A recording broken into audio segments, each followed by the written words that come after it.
In this presentation, I'll look at how we managed to get to the point that Australians are being charged quite large fees by a growing number of advocates to help them navigate DVA's complicated claim process. I'll ask the question, just how bad is it? In the second part, that's admittedly a smaller part, I will provide a quick outline of the governance for investigations by DVA, and of course this means Australian government agencies in general.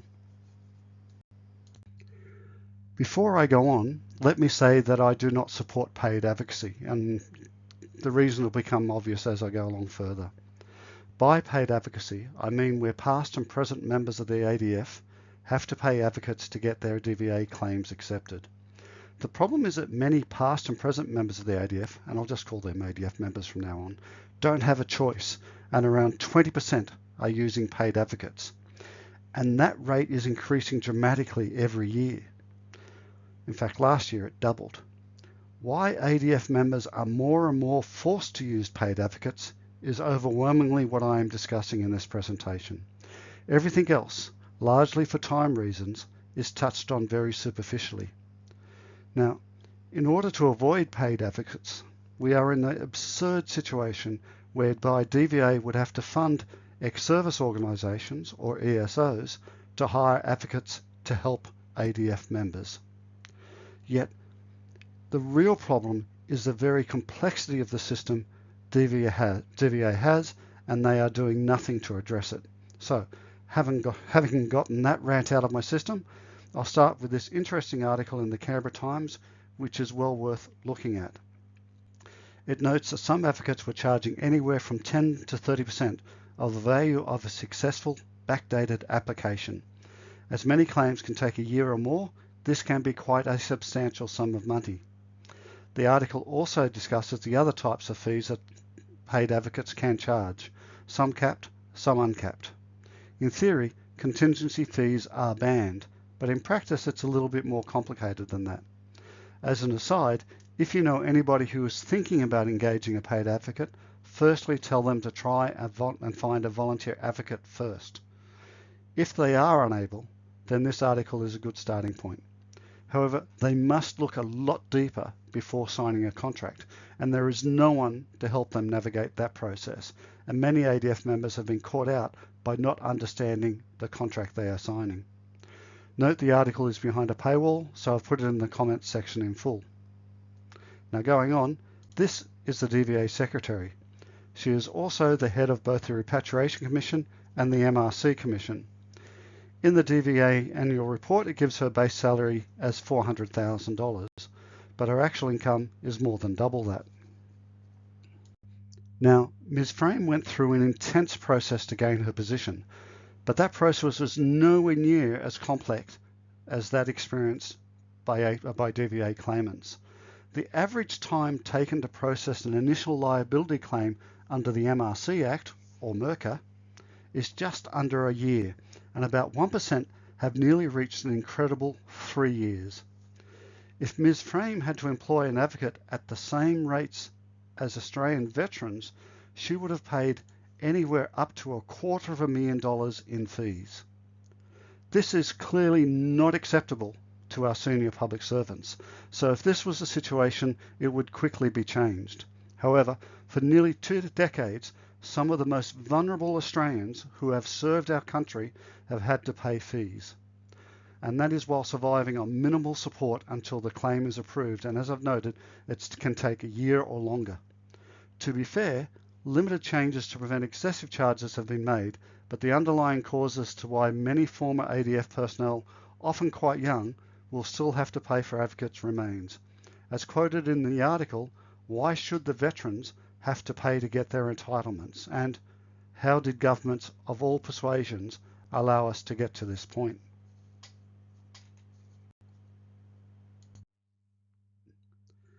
What does advocacy mean for DVA?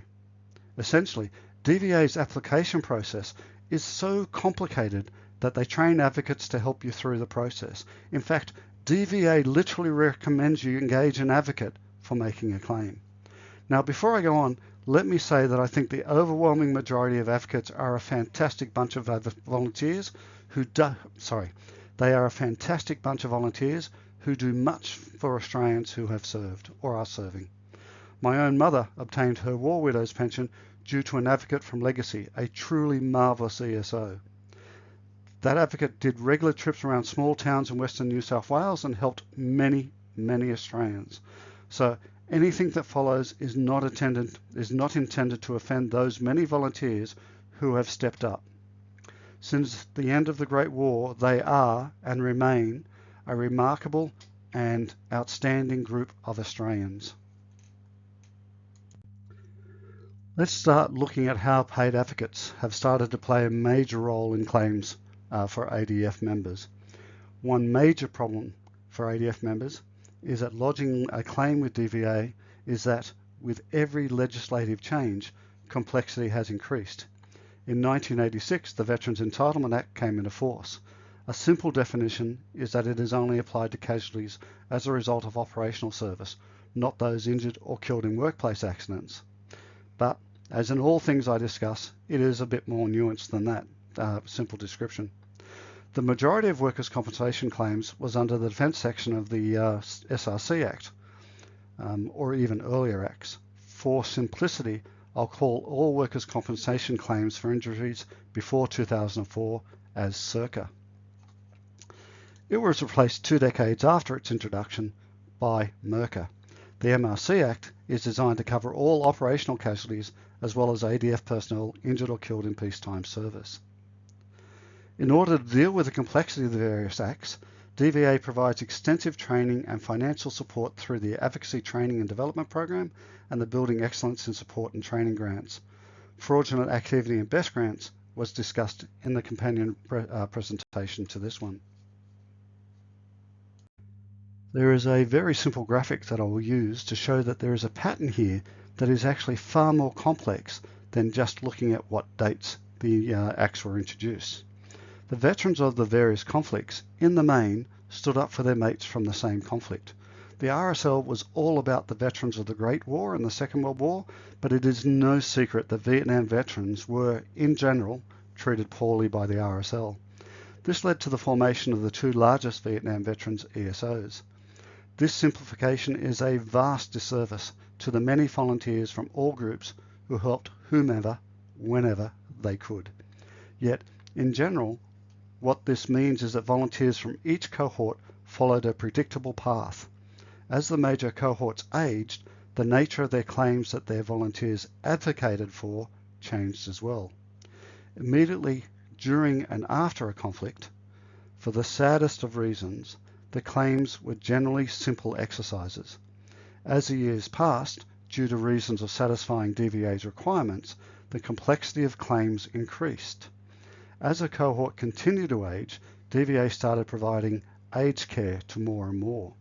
Then, as members of the cohort passed, the claimants overwhelmingly became war widows. At this point, 2 things happened.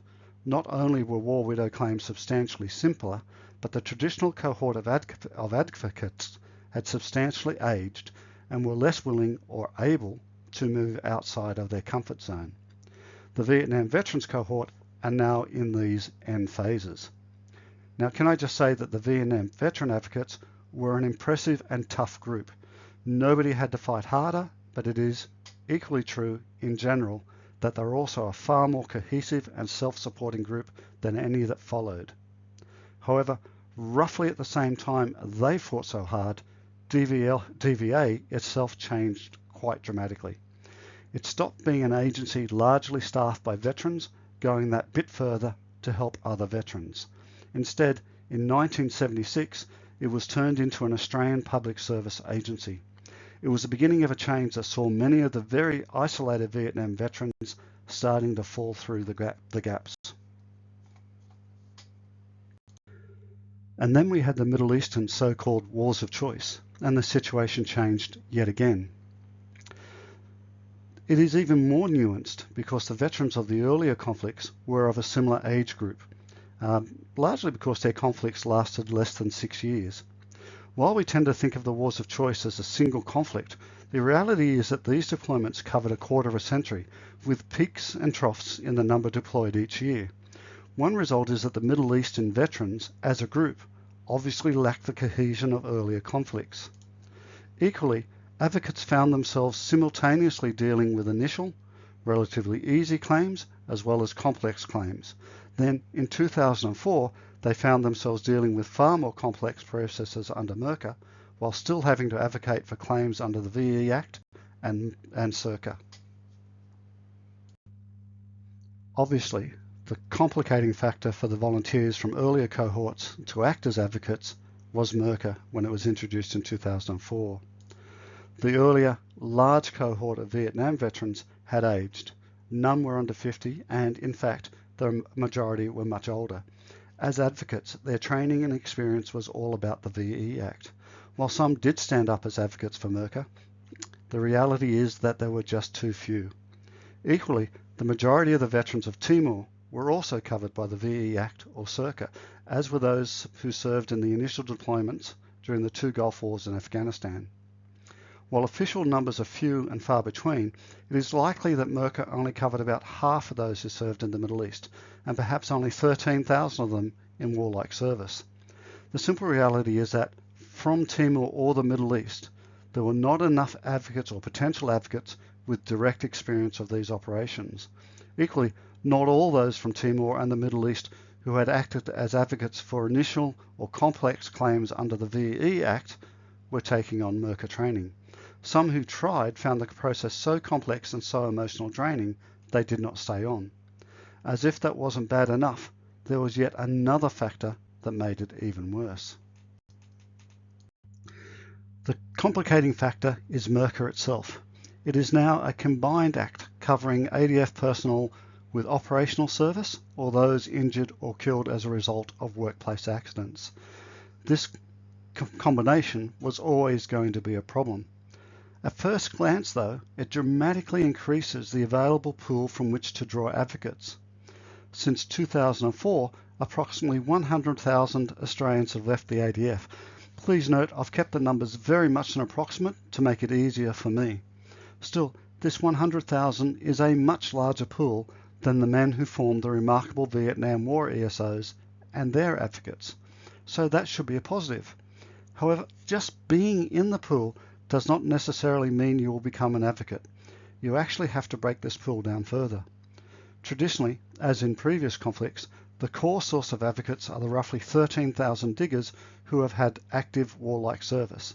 And for much the same reason, so too are specialised units within the ADF with tremendous cohesion, such as the SAS. Of course, there is a great deal of crossover between the two groups. That sounds disrespectful to volunteers from the other branches. It's not meant as such. I'm just talking numbers, and for the willingness to act as an advocate, actual combat experience anecdotally acts as the greatest incentive, though actual numbers are hard to find. Equally, there are about 1,000 separations a year, either as trainees or non-medical involuntary separations. This group is interesting. Many are highly unlikely to be willing to act as advocates, as few will have that sense of ongoing association with other ADF members. In fact, I would suggest they add to the potential claimant pool while providing only a very small number of volunteers who are willing to act as advocates.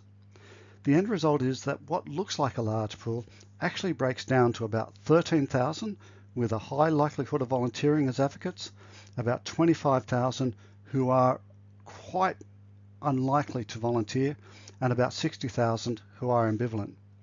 These numbers compare very poorly with the Vietnam veterans. This means we have now a very shallow pool of potential advocates. Now, there is just under 300 ADF members or their families who will claim each year due to serious injury or death. In terms of advocacy, and please, I am not being disrespectful here, it is the lower number of minor injuries, nearly 8,000 a year, that will lead to potentially complex claims over subsequent years. This means that the number of potential claimants will exceed the primary potential advocate pool within 3 years. This is really quite an important statistic, as a total number of veterans, that is, potential claimants, from earlier conflicts never exceeded its potential advocate pool. If there are not enough volunteer advocates, then claimants have to find an alternative. It is not surprising that the percentage of claims lodged by paid advocates has doubled in 1 year and reached 20%.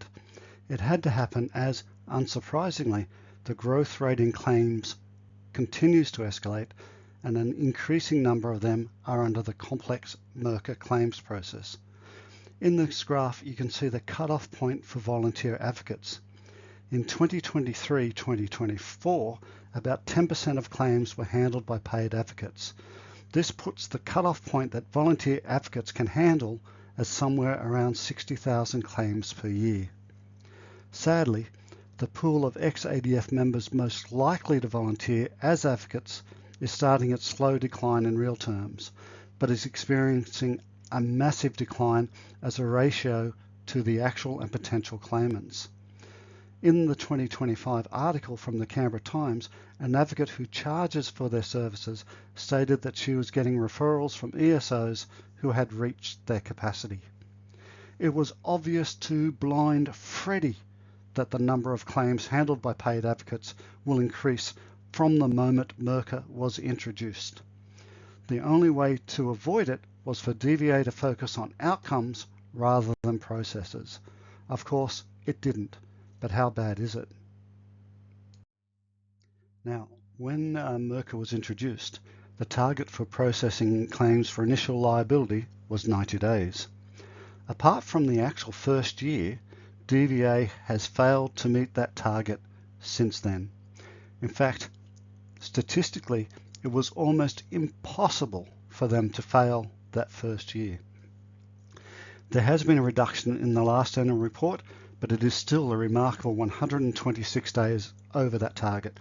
That means, on average, it is taking 4 months longer to process the claim than it should. Now that's the annual report. DVA also has to report against recommendations made by the Royal Commission into Defence and Veteran Suicide. We know two things as a result. Firstly, it takes an astonishing 3 weeks before DVA even has a staff member look at a claim. And secondly, the processing time has again started to increase quite dramatically, and it's not far off 10% in the 7 months since DVA finalised their annual report. It also seems to have come at the cost of the old circa claims. The number of the later completed within 100 days has completely tanked and is down by nearly 2/3. It is unclear if DVA has shifted resources at the cost of one group in order to better its performance in another. There is a lot of smoke and mirrors here, but there is another interesting but very disturbing statistic. This is a comparison of DVA staffing in 2004 and again in 2025. It's based on DVA's annual report. As always, I'm going to dig a little deeper. However, it just has to be said that DVA, since the introduction of MERCA, is a classic example of total mismanagement and is combined with a complete focus on process rather than outcomes.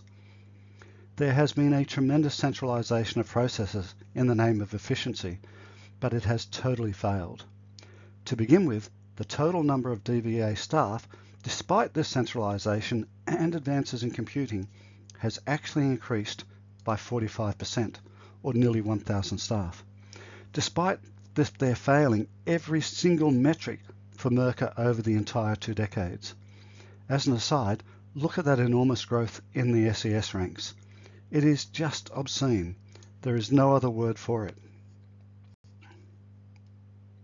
Now, this comparison highlights this centralisation. APS3s are the workhorses of customer contact, and they were those wonderful people who were so helpful to the veterans and families who served before 2004.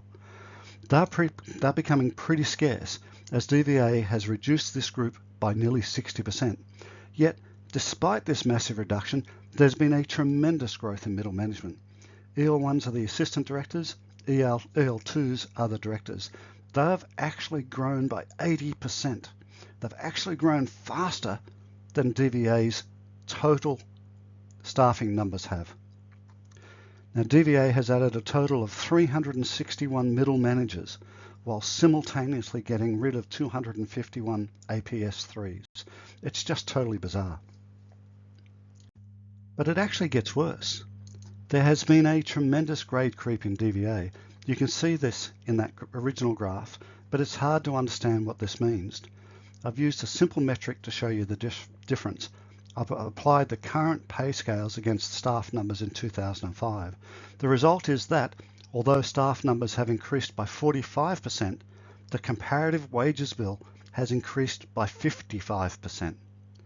These growth rates are extraordinary, given the declining veteran and ADF populations. This is the last statistic. DVA stated the number of potential and actual clients in 2005 as 476,000. Now again, these are DVA's figures. In 2025, it had dropped to 320,000. You'll note there is very little difference between the number covered by the old circa and the new MERCA. A breakdown by the number of clients per staff member and cost per staff member shows an appalling result over the last 25 years. On a comparison basis, the number of staff per client has increased by 50%. The average wage bill per client has increased by over an incredible 100%. I personally find these figures appalling.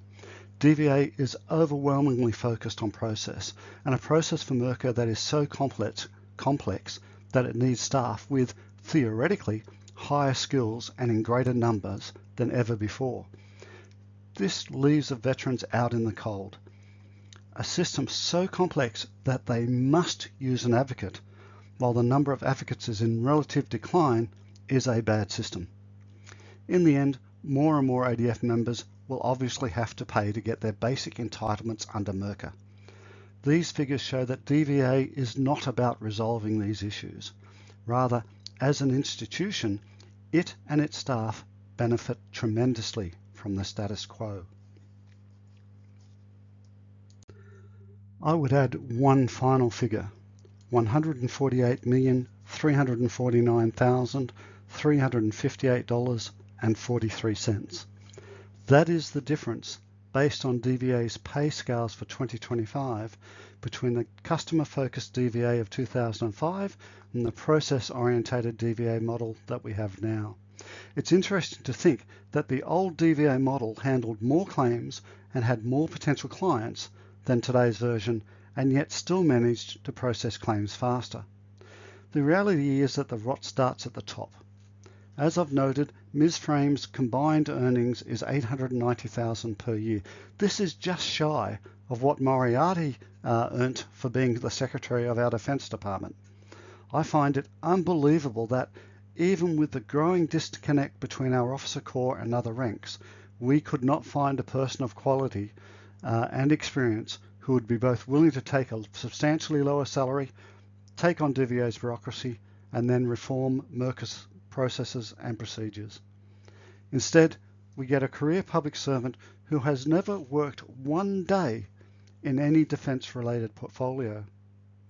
Unfortunately, it always flows downhill, and what we are seeing in DVA's middle and upper management is the same standards and sense of entitlement that now infects the entire Australian public service.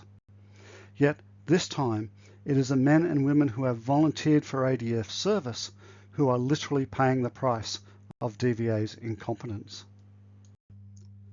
So I'll end this section with yet another appalling figure that Ms. Frame seems quite comfortable with: 21. That's the average number of days it takes before a DVA staff member even looks at a claim. Totally ridiculous. All right, going to move on because that wound me up a little bit. My compendium presentation discussed fraud by one advocate, which is a reason for the previous discussion. This section is a brief overview of DVA's investigations practices and your rights to complain about behaviour or appeal a decision. A little aside before I go on, I know I do a few of them. The creation of the NACC has changed the procedures for complaints against investigations since both of my reports. Back then, after an internal review, complaints were handled by the ACLEI. Since the creation of the NACC, complaints about an investigation by an APS officer are now the responsibility of the Ombudsman. Personally, I am a little unsure about this change. Reviews by the ACLEI were primarily conducted by law enforcement professionals. I think the Ombudsman Office, and for that matter that of the OAIC, do quite a remarkable job. However, I also think it will take time for the Ombudsman to first build up and then face the difficulty of maintaining officers with the requisite skills needed to conduct these reviews. As an aside, a public servant can obtain online qualification for government investigations with no practicums in 12 months, and sometimes even faster. In comparison, a police officer, before becoming a detective, would have years of experience and training. The simple fact is that without careful management, the source of recruits for the Ombudsman may well be of a far different quality to that when the ACLI was responsible for reviews. Now, let's look at the complaints process within the AFP. That is the Australian Federal Police. Why the AFP? The ability for any Commonwealth agency to conduct any fraud investigation is under delegation from the AFP. In other words, if the AFP did not delegate to an agency, then the agency could not conduct an investigation. The AFP itself would have to conduct the investigations. If so, then the process for lodging a complaint with the AFP would apply. I would note that the AFP itself has an outstanding complaints handling process and, in fact, is, as an institution, an exemplar for ensuring its officers do the right thing. Despite that, things do go wrong, and they can go wrong not just badly, but horribly. At first glance, the complaints process is remarkably similar. There is an internal review, which the complainant can then take to the Ombudsman if needed. Yet the difference between the two complaints processes is remarkable. The decision to approve any investigation is made by the manager of DVA's fraud unit. The decision for any investigation by the AFP is made by the officer in charge. If DVA receives a complaint, it is handled by the very same manager who approved the investigation in the first place. If the AFP receives a complaint, it immediately goes to its professional standards branch. While information is obviously sought from the investigators and their seniors, the actual review is conducted by PRS, and it is they, not the investigators' immediate seniors, who sign off on the review. The difference between the two may seem quite nuanced, but it is quite remarkable, and this extends to any Ombudsman review. The source of information for the Ombudsman is quite different between the two. The point of contact for DVA is again the fraud unit manager. Meanwhile, for the AFP, the Ombudsman has two potential sources available should they require further information. They are the PRS and the investigation team itself, both led by different officers with, as I've noted, completely different functions. I have to say that almost always I would imagine that it only deal with the PRS, but still there are other options. Yet somehow in DVA, the officer who oversaw the original investigation and who then reviewed his own team in an internal review now provides justification of his actions and his review to the Ombudsman. It's totally weird. In a funny development, probably not that funny, the AFP has no role in reviewing the actual behaviour of investigators in any government agency. And that is despite having delegated that authority so that they can conduct the investigation. It means an unusual situation has developed in which you have far more protection for investigations by the AFP than for the agencies that the AFP has delegated to conduct investigations on their behalf. If somebody can explain why that's happened, please. I have no idea, and it seems completely insane. But again, having ended with a rant, I'll end this presentation here. I hope you find it interesting, and I'm sure there'll be a lot of discussion on it. Thank you.